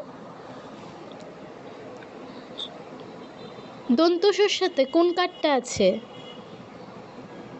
আসলে বুঝতে পারছি না। এ বাবা, আপনি কার চিনেন না? আকার, ইকার এগুলো চিনেন তো নিশ্চয়ই। আকার আছে, হ্যাঁ, তাহলে আকারটা আছে, আকারটা আমরা হয়ের সাথে যুক্ত করে দেব, তাহলে কি হচ্ছে? সিয়াহা, তা সিয়াহা। হ্যাঁ, ইওটা এখানে যুক্ত হবে না, কারণ ইও তো স্বরধ্বনি নয়, ইও তো অ থেকে ও এর মধ্যে পড়ছে না, অ থেকে ও এর মধ্যে যেই কাঠটা পড়বে সেটাই জাস্ট বসবে, ঠিক আছে? আমি এই পুরো ক্লাসের রেকর্ডিংটাই দিব, এটা বারবার বারবার দেখে জিনিসটা আয়ত্ত হয়ে যাবে। বারবার দেখার দরকার নেই, একবার দুবার দেখলে হবে, তারপর আমরা আগামী কয়েক মাস তো এগুলোই বারবার প্র্যাকটিস করব, কোনো ব্যাপার না। আচ্ছা, এগুলো তো আশা করি যখন আমরা মানে ইয়াতে এখানে যাবো, এটা আশা করি আরো হ্যাঁ হ্যাঁ, প্র্যাকটিক্যালি যখন করাবো তখন তো বিষয়টা আরও অনেক ক্লিয়ার হয়ে যাবে, এখন জাস্ট বুঝে নেওয়াটা আর কি, মানে যে নিয়মগুলো এটা বুঝতে পারছি কি। হ্যাঁ, কি এমনি বুঝতে পেরেছি, জাস্ট আস্তে আস্তে আরেকটু প্র্যাকটিস করে গেলে আশা করি পারবো। হ্যাঁ হ্যাঁ, অবশ্যই পারবেন, সবাই পারবেন, সবাই শিখে বের হব আমরা এখান থেকে। আচ্ছা, এই এবার মিতু, তুমি তোমার কাছে আসি, এবার বলো। মিতু তো যে কথা বলছিলে নাকি? হ্যাঁ হ্যাঁ ম্যাডাম, আমাকে একটু বুঝিয়ে দিলে ভালো হতো। হ্যাঁ, আমি ডিসপ্লের কারণে আচ্ছা তুমি দেখো, দেখো দেখো, তুমি ডিসপ্লে এখন নিশ্চয়ই দেখতে পাচ্ছ। উচ্চারণের নিয়মটা হচ্ছে, তুমি যুক্তাক্ষর তো অবশ্যই ভাঙতে পারো, ধরো ক্ষিয়, ক্ষিয় ভাঙলে কি হয়? কয় হসন্ত যুগ স। হ্যাঁ হ্যাঁ বলো। ম্যাডাম এগুলো কিছুটা হচ্ছে যুক্ত যুক্ত ভেঙে তারপরে হ্যাঁ, যুক্তাক্ষরটা ভাঙতে হবে, ভেঙে দেখতে হবে এখানে কি কি অক্ষর আছে। ঠিক আছে, ধরো এই যে এটা প্রথমটা ভাঙলে কি পাই, ক আর স। তো ক্ষিয় এর জায়গায় আমাদের ক আর স উচ্চারণ করতে হবে, রক্ষ। তারপর রক্ষা, ক্ষমা, বক্ষ, এরকম ক্ষিয়র উচ্চারণটা হবে ক্ষ। তারপর বর্গীয় যে হসন্ত আর ইয়, এটার উচ্চারণ কী হবে, ইয়াজ্জিয়, ইয়াজ্জিয়, মানে এটা ভাঙলে বর্গীয় যে হসন্ত আর ইয় পাই, এগুলো উচ্চারণ করে দিলেই হবে, ইয়াজ্জিয়, জ্ঞান, বিজ্ঞান, এরকম। তারপর এটা ভাঙলে কি পাই, মূর্ধন্য স হসন্ত আর ন, উচ্চারণটা কী হবে, কৃষ্ণ, বিষ্ণু, এরকম, কৃষ্ণ, বিষ্ণু, এরকম। তারপর এটা এই যুক্তাক্ষরটা ভাঙলে পাই ত যুগ ও, ত যুগ ও, বাংলায় বলি তম, কিন্তু সংস্কৃতের ক্ষেত্রে ওটাকে উচ্চারণ করতে হবে তুয়, ত যুগ ও তুয়, সাথে ময় হসন্ত আছে, এটা তো উচ্চারণ হবেই, তুয়ম, তুয়ম, উচ্চারণটা এরকম হবে। তারপর খা দি তুয়া, এরকম। তারপর ইয় ফলার উচ্চারণের ক্ষেত্রে ইয় উচ্চারণ করতে হবে, ত যুগ ইয় তিয়, খ যুগ ইয় ক্ষিয়, তারপর ব যুগ ইয় বিয়। তো এটা কি হবে, সত্য, সত্য, এটা কিন্তু সত্য হবে না, ডাবল তো হবে না, সত্য, তীয়, এরকম। তারপর দুটো অক্ষর যদি হ্যাঁ বলো, বলো, বলো।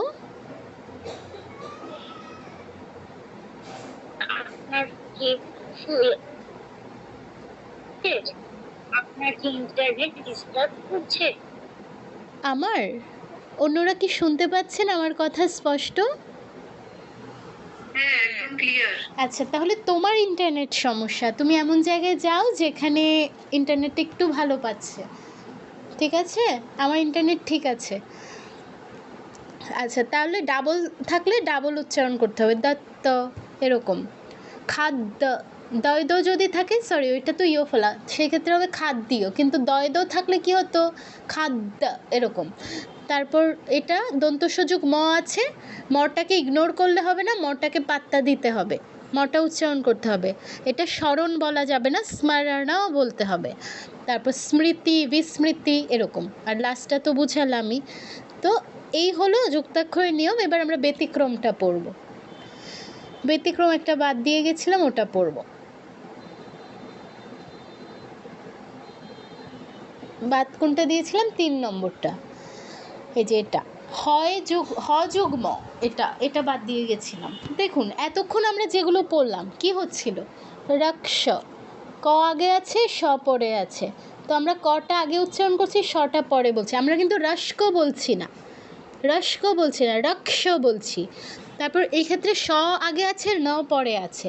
আমরা কিন্তু কৃংস বলছি না, কি বলছি, কৃষ্ণ, স আগে আছে তাই স আগে উচ্চারণ করছি, ন পরে আছে তাই ন পরে উচ্চারণ করছি। তারপর এই ক্ষেত্রে সত্য বলছি না, সত্যও বলছি, ই আগে বলছি না, ইওটা আগে বলছি না, তটা আগে আছে ত আগে বলছি, ইও পরে আছে ইও পরে বলছি। সত্য বলছি না, কি বলছি, সত্য, সত্য, এরকম। মানে আগে যেটা আছে এটা আগে উচ্চারণ করছি, পরে যেটা আছে সেটা পরে উচ্চারণ করছি। কিন্তু হয়ের ক্ষেত্রে একটু ব্যতিক্রম, হয়ের সাথে যেই অক্ষরটা যুক্ত আছে সেটা যদি আমাদের অনুনাসিক ধ্বনি হয়, অনুনাসিক ধ্বনি একটু আগে আমরা পড়ে এসেছি, অনুনাসিক ধ্বনি কোনগুলো বলুন তো,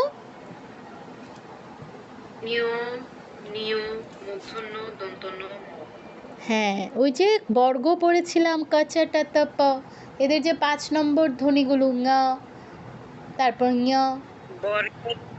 ধ্বনিগুলো, হ্যাঁ হ্যাঁ 5 নম্বর ধ্বনিগুলো, ঞ, তারপর হচ্ছে মূর্ধন্য, দন্তন্য, আরেকটা হচ্ছে ম, এই 5টাকে বলা হয় অনুনাসিক ধ্বনি। তো অনুসারের পর নয়, হয়ের পর যদি এই 5টার কোনোটা থাকে, ঙ, হ্যাঁ হ্যাঁ বলো, বলো, ম্যাডাম আমাদের আমি তোমার কথা শুনতে পাচ্ছি না, আরেকবার বলো প্লিজ। আমাদের কি পরীক্ষা নেওয়া হবে? অবশ্যই নেওয়া হবে, এখনই পরীক্ষার চিন্তা করার দরকার নেই, আগে আমরা শিখি তারপর পরীক্ষার চিন্তা করব। পরীক্ষা নেওয়া হবে, পরীক্ষার ভিত্তিতেই সার্টিফিকেট দেওয়া হবে। আচ্ছা, পরীক্ষা কবে? আগে কোর্সটা শেষ করতে হবে, তারপর পরীক্ষা হবে।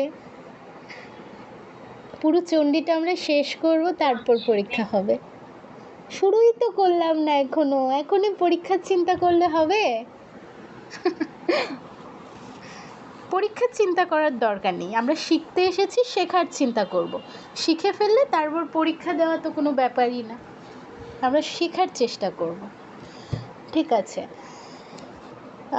তো যেটা বলছিলাম যে এই পাঁচটার কোনোটা যদি থাকে, ঙ, ঞ, মূর্ধন্য, দন্তন্য আর ম, এই পাঁচটার কোনোটা যদি থাকে হ এর পরে, তাহলে হটা আগে উচ্চারণ না হয়ে এগুলো আগে উচ্চারণ করতে হবে। এগুলো আগে উচ্চারণ করে হটা পরে উচ্চারণ করতে হবে। মানে আগেরগুলো যে এরকম হচ্ছিল, আগে যেটা সেটা আগে উচ্চারণ করছি, পরেরটা পরে, এই ক্ষেত্রে এরকম হবে না। এই পাঁচটা হয়ের সাথে যুক্ত হলে এই পাঁচটাকে আগে উচ্চারণ করতে হবে, হটা পরে উচ্চারণ করতে হবে। কীরকম নিয়ম অনুযায়ী এটা হওয়া উচিত ছিল কি ব্রাহ্ম, ব্রাহ্ম এরকম, কিন্তু মটা আগে উচ্চারণ হবে, যেহেতু ম এই পাঁচটার মধ্যে পড়ছে, কি হবে ব্রহ্ম, ব্রহ্ম। ঠিক আছে, হ্যাঁ একদম ঠিক। তাহলে এটা কি হবে বলুন দেখি?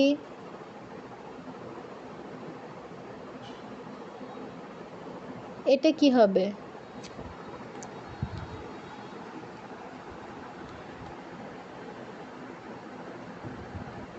বনহি। হ্যাঁ, বনহি, বনহি। হয় সাথে ন আছে, ন তো এই পাঁচটার মধ্যে পড়ছে, তাহলে বনহি হবে।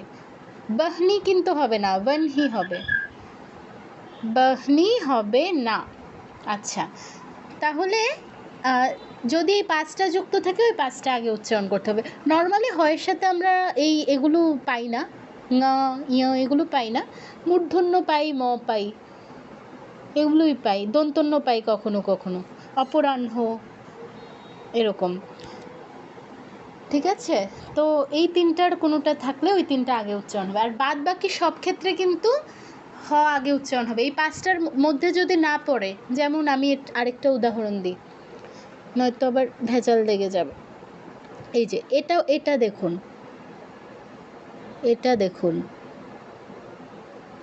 হ যোগ ইয় আছে, ইয় কি ঙ, ইয়, ন, ন, ম, এই পাঁচটার কোনটার মধ্যে পড়ছে না। তো এই ক্ষেত্রে কিন্তু এই নিয়ম আবার প্রযোজ্য হবে না, আমরা কিন্তু বাইহ বললে হবে না, হ যোগ ইয়, হিয়, তাহলে উচ্চারণটা কি হবে বাহ্য, বাহ্য এরকম। এটা কিন্তু আবার বাইহ হবে না, বাহ্য হবে। এই হলো বিষয়, এই হলো আমাদের যুক্তাক্ষরের নিয়ম। তো বোঝা গেল কি না? কারোর কোনো জিজ্ঞাসা থাকলে বলুন। এটা কি বললেন যেন? এটা কোনটা? অযোগ ম। হ্যাঁ হ্যাঁ, এটা ভাঙলে হ যোগ ম হয়। হয়ের সাথে যদি কোনো অনুনাসিক ধ্বনি যুক্ত থাকে, হটা আগে মটা পরে, মানে অনুনাসিক ধ্বনিটা পরে উচ্চারণ করতে হয়। তো এই ক্ষেত্রে ব্রাহ্ম না হয়ে ব্রাহ্ম হবে, মটা আগে উচ্চারণ হবে। ব্রহ্ম। হ্যাঁ হ্যাঁ, ব্রহ্ম, ব্রহ্ম, ব্রাহ্ম হবে না, এটাই। আর কারোর কোনো জিজ্ঞাসা থাকলে বলুন, পুরো ক্লাস নিয়ে।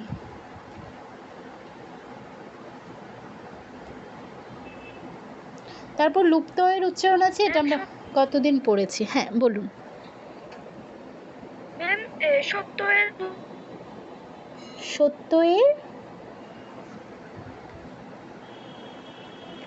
এর উচ্চারণটা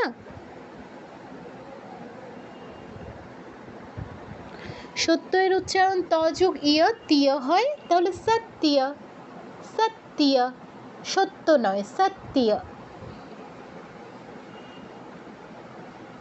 আর কারো কোনো জিজ্ঞাসা থাকলে বলুন।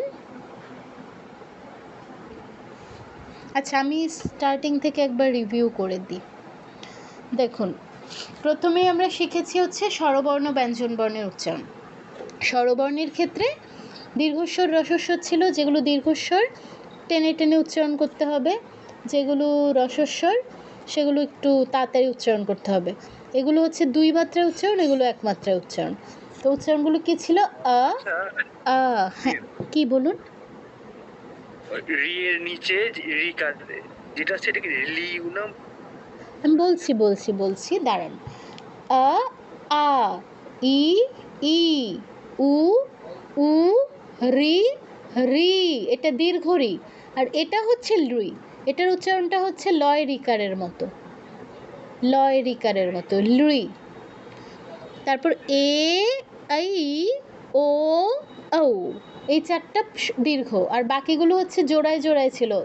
প্রথমটা রসব, পরেরটা দীর্ঘ, এভাবে আ আ ই ই উ উ রি রি লুই এ আই ও ঔ। এখানে অয়ের উচ্চারণটা খুব কেয়ারফুলি শিখতে হবে, কারণ অয়ের উচ্চারণ ভুল হওয়া মানে পুরো ব্যঞ্জন বর্ণ ভুল। আর হ্রস্ব দীর্ঘস্বর মেনটেন করতে হবে, কারণ হ্রস্ব দীর্ঘস্বর মেনটেন না করলে আপনার সংস্কৃত উচ্চারণ ভুল হবে। আপনি যেটা বলতে চাচ্ছেন তার অর্থও পরিবর্তন হয়ে যেতে পারে। তো এই হ্রস্ব দীর্ঘস্বরটা একটু মেনটেন করতে হবে। তারপর ব্যঞ্জন বর্ণের উচ্চারণ। ব্যঞ্জন বর্ণের উচ্চারণ কী ছিল? ক খ গ ঘ ঙ, এই 5টা কণ্ঠধ্বনি কী কী? ক খ গ ঘ ঙ। তারপর পরেরগুলো তালব্য ধ্বনি, চ ছ জ ঝ ঞ, চ ছ জ ঝ ঞ। তারপরেরগুলো হচ্ছে মূর্ধায় উচ্চারণ, মূর্ধন্য বর্ণ, এগুলো কি? ট ঠ ড ঢ ণ, ট ঠ ড ঢ ণ। পরেরগুলো দন্ত বর্ণ, ত বর্গেরগুলো ত থ দ ধ ন, ত থ দ ধ ন। আর লাস্ট যেই বর্গটা, এগুলো উষ্ঠ বর্ণ। এগুলোর উচ্চারণ কীরকম ছিল? প ফ ব ভ ম, প ফ ব ভ ম। এখানে ভুল করার মতো হচ্ছে ঙ, এটাকে কেউ উও বলবো না, উমো বলবো না, এটা হচ্ছে ঙ। তারপর ঞ ঞ, এটাকে কেউ ইও নিও এগুলো বলবো না। তারপরটা হচ্ছে ণ ণ ণ, কেউ ন বলবো না, দন্তনর মতো উচ্চারণ করবো না, ণ। ট যেখানে উচ্চারণ করছি সেম জায়গায় জিহ্বা ঠেকিয়ে উচ্চারণটা করতে হবে। দন্তন্য তো পারবো না, এটা সিম্পল, মও পারবো, এটা নিয়ে কোনো সমস্যা নেই। এখানে সমস্যা হয় ফ নিয়ে। আমরা বলি ফ, দাঁত আর ঠোঁট ব্যবহার করি, এটা করা যাবে না। উচ্চারণটা হবে ফ, দুটো ঠোঁট ব্যবহার করতে হবে, উষ্ঠ আর অধর। ফ, প যেভাবে সেমভাবে ফ। এখানে আর তেমন কঠিন কিছু নেই, 4টাই একটু কঠিন, আর অয়ের উচ্চারণটা ঠিকঠাক করলে বাকিগুলো ঠিক হয়ে যাবে। তারপর যেটা, হ্যাঁ না ইও হবে কেন? ঙ ঙ ঙ ঙ, ক খ গ ঘ ঙ ঙ, ই আসবে না, কোনো ই আসবে না, ঙ। হ্যাঁ ঙ। ক যেখানে কণ্ঠটা, জিহ্বাটা কণ্ঠে স্পর্শ করবে, ক খ গ ঘ ঙ। হ্যাঁ, ন নয়, ন বললে তো ইয়েতে দাঁতে চলে আসছে, দন্তে চলে আসছে। ঙ, এই যে অহং বলি না, অহং, দাঁড়ান 1 মিনিট, বুঝেছি, ক খ গ ঘ ঞ। না ইও নয়, এই যে এটা উচ্চারণ করুন বাংলায় অহং, এখানে অনুসারে উচ্চারণ যেটা করছি তার সাথে একটা অ যোগ করে দিন, অহং ঙ। এবার হটা বাদ দিয়ে দিন, ঙ ঙ। এটা হং তো, হং, হং যোগ অ, হং। এবার হ বাদ দিয়ে ঙ, শুধু ঙ, শুধু ঙ। হ্যাঁ, না ই আনা যাবে না, আগে কোনো ই আসবে না, ঙ ঙ ঙ ঙ। এটা অনেক প্র্যাকটিসের বিষয়, একবারে একদমই আসবে না, অনেক প্র্যাকটিস করতে হবে। ক খ গ ঘ ঙ, হ্যাঁ হ্যাঁ অনেকটাই হয়েছে। আচ্ছা, ঞ, চ ছ জ ছ ঞ, হ্যাঁ। ন নয়, ণ ণ, ট যেখানে জিহ্বা স্পর্শ করছে সেম জায়গায় জিহ্বা স্পর্শ করাতে হবে, ণ ণ। হ্যাঁ, আচ্ছা। আর এখানে হচ্ছে ফ, ফটা একটু সমস্যা হয়, ফ বলা যাবে না, ফ বলতে হবে। আচ্ছা, এখানে উচ্চারণ স্থানগুলো লেখা আছে, আর এই জায়গায় এসে ওইগুলোর উচ্চারণ কী ছিল? ইয় র ল ও, ইয় র ল ও, এটার উচ্চারণ অনেকটা ডাব্লিউর মতো, ও। তারপর তিনটা শয়ের উচ্চারণ কী ছিল? শ, শ, স, শ, শ, স। আর হ সিম্পল বাংলার মতোই, শুধু অটা পার্থক্য। এখানে তিনটা শয়ের উচ্চারণ চেঞ্জ হচ্ছে, ও এর উচ্চারণটা চেঞ্জ হচ্ছে, এটা বাংলা বয়ের মতো আর থাকছে না, ও হয়ে যাচ্ছে। আর ইও এর উচ্চারণটার দিকে খেয়াল রাখতে হবে, কেউ জ বলবো না। আচ্ছা, তারপর যেটা কি পেয়েছি আমরা, কি পড়েছিলাম? অনুস্বার বিসর্গের উচ্চারণ, এটা আমি আর আলাদা করে উচ্চারণ করছি না। আচ্ছা, বলে দিই সংক্ষেপে। অনুস্বারের উচ্চারণ নর্মালি হচ্ছে ঙ, ঙ এর মতো হবে, কিন্তু পরে যেই বর্ণটা আছে সেই বর্ণের উপর নির্ভর করে পরিবর্তন হয়ে যাবে। ক থেকে ম এর মধ্যে থাকলে, ক থেকে ম এর মধ্যে যেই বর্ণটা আছে সেই বর্ণ যেই বর্গের, সেই বর্গের অনুনাসিক ধ্বনিটা উচ্চারণ করলে হবে। আর এর বাইরে গিয়ে যদি ইয় ল ও থাকে, ইয় থাকলে ই এর মতো, ল থাকলে ল এর মতো, ও থাকলে উ এর মতো উচ্চারণ হবে। আর বাদ বাকি সব ক্ষেত্রে হচ্ছে বাংলা অনুস্বারের মতো উচ্চারণ হবে। আর সব ক্ষেত্রেও ময় হসন্ত চাইলে উচ্চারণ করতে পারেন, বাট এটা আমরা প্র্যাকটিস করব না, আমরা করব উচ্চারণ বিধিতে যেটা আছে সেটা। আর এর বাইরে কিছু থাকলে হচ্ছে বাংলা অনুস্বারের মতো। তারপর বিসর্গের উচ্চারণ সাধারণত হয়ের মতো, বিসর্গ যার সাথে যুক্ত আছে তার সাথে যেই স্বরধ্বনিটা আছে সেটাও বিসর্গের সাথে হয়ের সাথে যুক্ত করতে হয়। কহ, কাহা, কিহি, কুহু, এরকম। ওই থাকলে ই যুক্ত হয়, ও থাকলে উ যুক্ত হয়, এটা একটু ব্যতিক্রম। আর বিসর্গ যার মানে বিসর্গের পরে যেই অক্ষরটা আছে এটা যদি ক বা খ এর মধ্যে পড়ে, বিসর্গের জায়গায় খ উচ্চারণ হবে। বিসর্গের পরে যেটা আছে এটা যদি প বা ফ এর মধ্যে পড়ে, বিসর্গের জায়গায় ফ উচ্চারণ হবে। আর তিনটে শ এর মধ্যে কোনোটা হলে বিসর্গের জায়গায় ওই যেই শটা আছে সেই শ উচ্চারণ হবে। এর বাইরে কোনো ব্যঞ্জন বর্ণ থাকলে তার উচ্চারণ হবে হাফ হ এর মতো, আর এছাড়া সব ক্ষেত্রে হবে পূর্ণ হ এর মতো। তারপর ব্যঞ্জন বর্ণের যেই যুক্তাক্ষর, এর নিয়ম ছিল কি, যেই অক্ষরগুলো যুক্ত আছে, মানে যুক্তাক্ষরটা ভাঙলে যে অক্ষরগুলো পাবো সেটাই উচ্চারণ করে দিলে আমাদের উচ্চারণ হয়ে যাবে। রক্ষয় জিয় ব্রহ্ম কৃষ্ণ ত্বম সত্য দত্ত স্মরণ তস্যাহা, এরকম ছিল। আর হয়ের ক্ষেত্রে যদি ক থেকে ম এর মধ্যে কোনোটা থাকে, ক থেকে ম এর মধ্যে না, অনুনাসিক ধ্বনির মধ্যে কোনোটা থাকে, সেই ক্ষেত্রে অনুনাসিক ধ্বনিটা আমাদের উচ্চারণ করতে হবে আগে আর হটা পরে, এটা একটু ব্যতিক্রম ছিল। আর লুপ্তয়ের ক্ষেত্রে কি ছিল, লুপ্তয়ের আলাদা কোনো উচ্চারণ নেই, এর আগে যেই অক্ষরটা আছে সেটা দীর্ঘ থেকে একমাত্রা বেড়ে প্লুত হয়ে যায়, মানে দীর্ঘ থেকেও বেশি সময় নিয়ে উচ্চারণ করতে হয়। যেমন সোপি, সো এমনিতেই দীর্ঘ, পরে লুপ্ত অ থাকায় এটা আরও বেশি সময় নিয়ে উচ্চারণ করতে হবে। সো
হ্যাঁ, যেটা বলছিলাম লুপ্ত এর কথা, যে লুপ্ত আগে থাকলে লুপ্ত মানে যার আগে আছে, যার পরে লুপ্ত আছে সেই জিনিসটা আমাদের একটু বেশি সময় নিয়ে উচ্চারণ করতে হবে।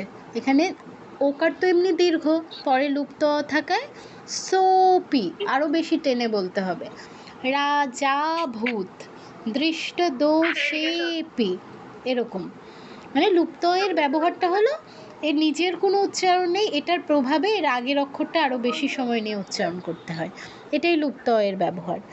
ঠিক আছে, তো এই হলো বিষয়, এতটুকুই হচ্ছে আমাদের উচ্চারণ বিধি। এর পর দিন থেকে আমরা হচ্ছে প্রয়োগে চলে যাব, মূল চণ্ডীতে চলে যাব।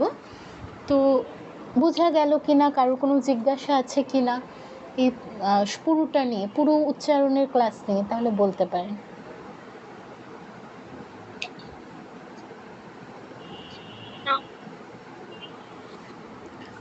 কারোর কোনো জিজ্ঞাসা আছে?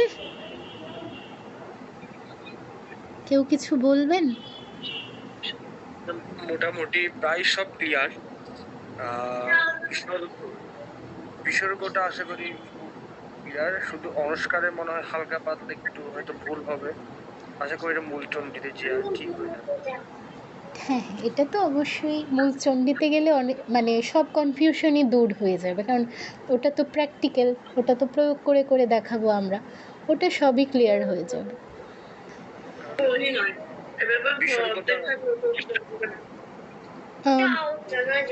কাইন্ডলি আশপাশে কথা হচ্ছে যাদের, আপনারা একটু মিউট রাখুন জিজ্ঞাসা না থাকলে।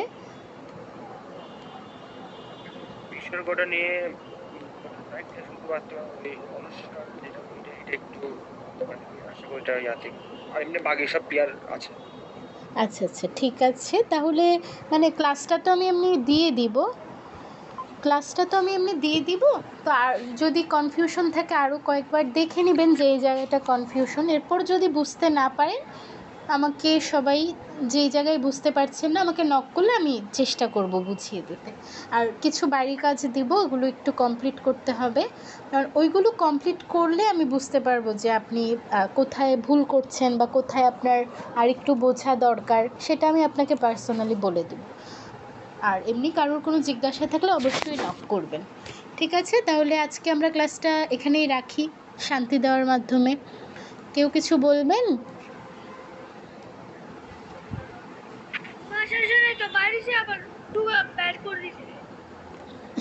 কি